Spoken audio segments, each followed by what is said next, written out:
How's it going, everybody? Welcome back to my Repti-verse. I hope you all are doing absolutely fantastic. If it's your first time here, welcome to the channel. I hope you enjoy your stay. In today's video, we're going to be going through 5 common reptile myths and explaining why they are not factual. Because there are a lot of myths surrounding reptiles that kind of portray that negative reaction that a lot of people have towards, say, big constrictors or just snakes and lizards in general. Although I don't have any lizard myths on this list because I was kind of having a hard time finding a bunch of lizard myths. So if you have heard any recently, put them down in the comments below and we will do a part 2 that is just myths surrounding lizards. So without any further ado, we're going to just jump right into the list.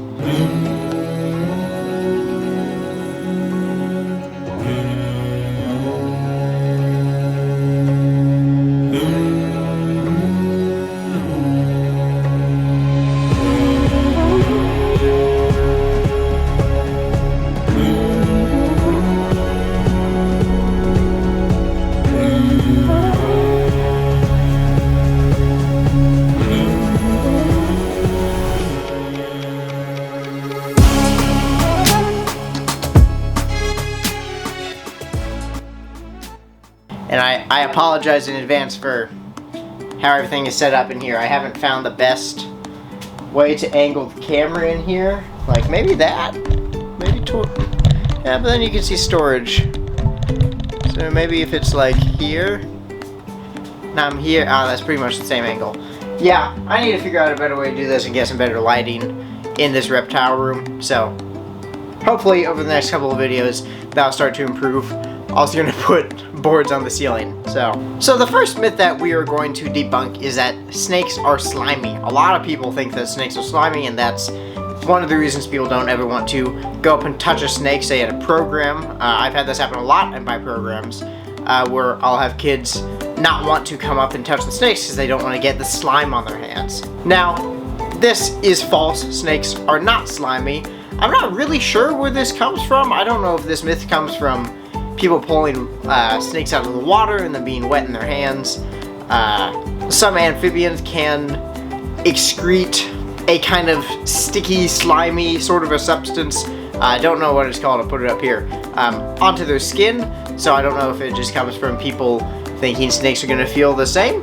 But when I take reptiles to programs, I tell people a lot that snakes actually feel a lot like the texture of a basketball, pretty much.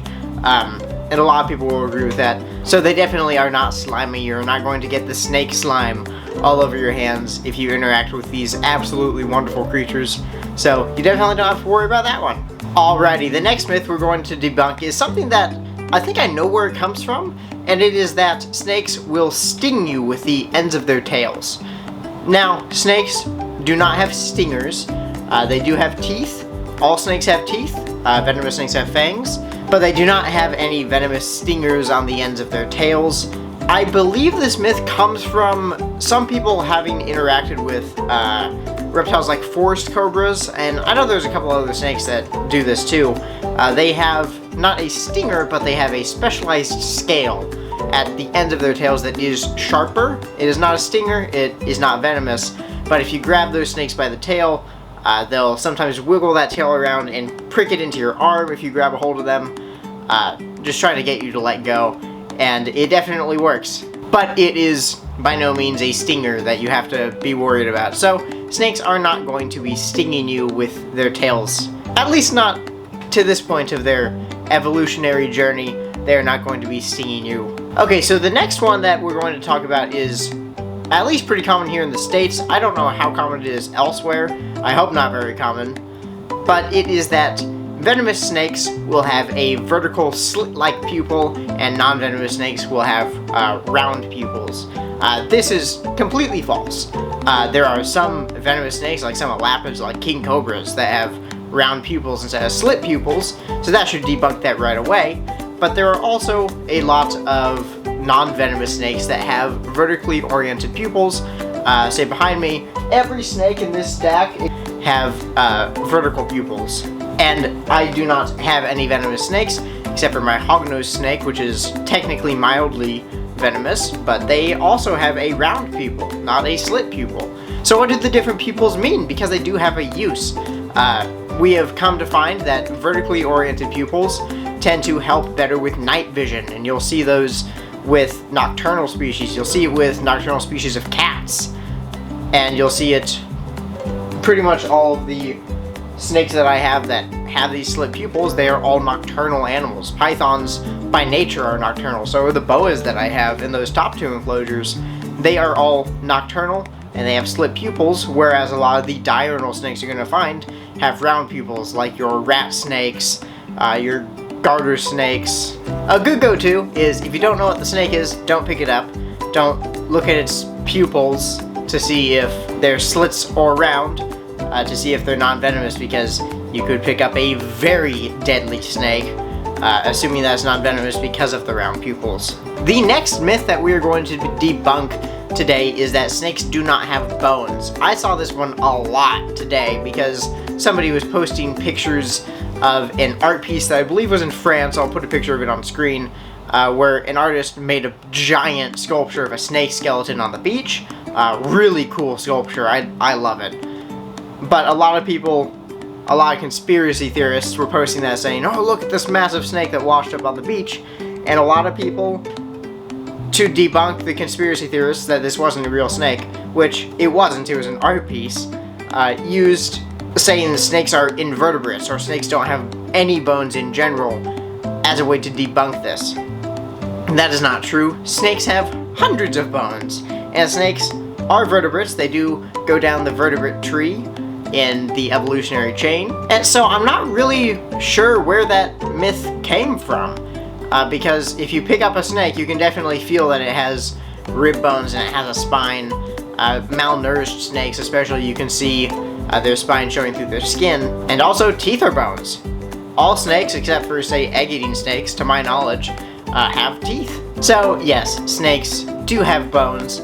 I'll put a couple of pictures of actual snake skeletons on the screen around here, so you can take a look at those, because snake skeletons, by the way, look awesome. They're really cool looking, especially if you have ever had an x-ray done of a snake. Snake x-rays just look so cool, because you can see the whole skeleton under the snake, and it's just awesome. If you can't tell, I love snakes, and I love science. Yet I'm a history major.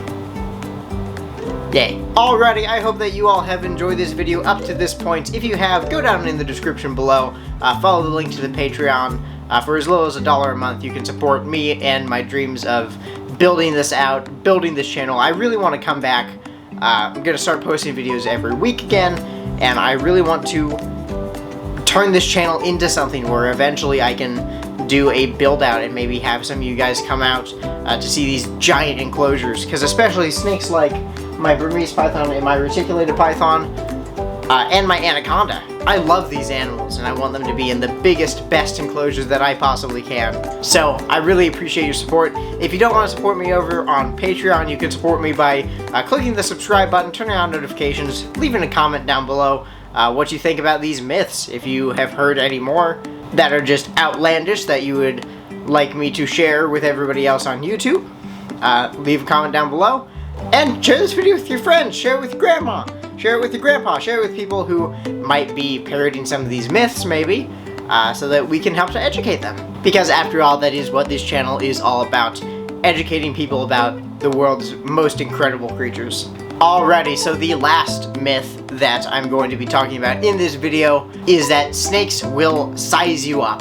So there is a story all over the place, everybody has heard this story, about a woman who was laying down in bed and she had a big Burmese python that she would let sleep in the bed with her. And the story goes that the snake would either coil itself around her at night or lay completely horizontally next to her in the bed. And she was noticing that there was something going on maybe with the snake's jaw, so she took it to the vet, and the vet heard all what was going on and said, "Oh, I know what's happening. That snake is sizing you up to see if it's going to eat you." That is not remotely true. That story is completely false. That never happened. Snakes are not going to size up meals. And you might be thinking to yourself, well, my niece's grandmother's sister's nephew had this happen to them. They did not.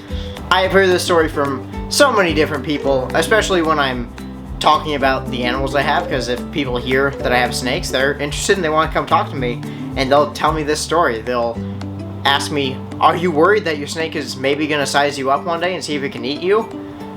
Snakes in the wild, they do not play around, so to speak, if they think something is food. If they think that they can grab onto something and eat it, they're going to just go for it. A snake is not going to slither up to a rabbit, lay down next to it and say, hey, Mr. Rabbit, can you hold still for just a moment so that I can lay down next to you and see if I can eat you or not? Just a little bit of common sense can debunk a lot of these myths. Alrighty, I hope you all have enjoyed this video. If you did, definitely click like, share with your friends, comment down below. I'm going to be getting back to a regular once a week uploading schedule. I haven't decided what day of the week that's going to be yet, but whatever day this video comes out on, that's the day of the week that you can expect regular uploads. So definitely don't miss that notification bell. Leave a comment down below telling me what videos you would like to see in the future. I have a couple of care guides that I'm planning on doing. The Tegu build outside, my big 16 by 8 foot Tegu enclosure. That's going to be a video coming out very, very soon. And hey, if any of you are going to AnimalCon in September, I will be there all 3 days, so come say hello. I love chatting to you guys about reptiles. It's always a great time. I know I've met a couple of you at the local Sin City show, and it's always such a pleasure to meet people who watch the videos and help to make my dreams a reality of educating the world about these animals. So, thank you all so much for watching. I will see you guys in the next video. Peace out, YouTube.